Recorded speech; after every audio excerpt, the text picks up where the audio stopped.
Hi hello welcome to icon future makers.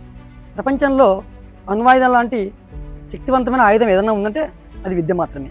చంద్రునిపైకి ఎగరాలన్నా, మానవ సంబంధాలు మెరుగుపడాలన్నా, ఒక దేశ ఆర్థిక వ్యవస్థ మారుపడాలన్నా, మానవ వికాసం ముందుకు సాగాలన్నా అది విద్య ద్వారా మాత్రమే సాధ్యం. అలాంటి విద్యా వ్యవస్థలో అనేక మార్పులు తీసుకొచ్చి ఆధునిక విద్యా పితామహుడుగా పేరుగాంచిన వాడు మౌలానా అబుల్ కలాం ఆజాద్ గారు.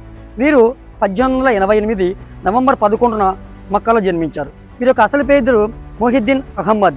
వీరి యొక్క బిరుదు అబుల్ కలాం ఆజాద్ అనేది వారి యొక్క కలం పేరు. వీరు మహాత్మా గాంధీ పిలుపు మేరకు మొదటి ప్రపంచ యుద్ధం తర్వాత ఖిలాఫత్ మూవ్మెంట్లో ప్రఖ్యాత పాత్ర వహించారు.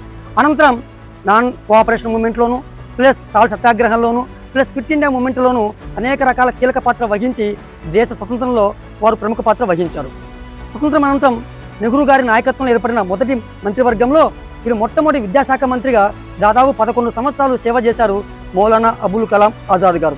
వీరి యొక్క పదవీ కాలంలో అనేక సంస్కరణలు విద్యా వ్యవస్థలో తీసుకొని రావడం జరిగింది.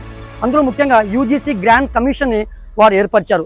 అదేవిధంగా ఢిల్లీలో సాహిత్య academy, central school of architecture and planning కూడా వారి ఆధ్వర్యంలోనే ఏర్పడ్డాయి. వీరు తీసుకున్న అనేక సంస్కరణలు ఈనాడు విద్యా వ్యవస్థలో అనేక మార్పులకు కారణమవుతున్నాయి.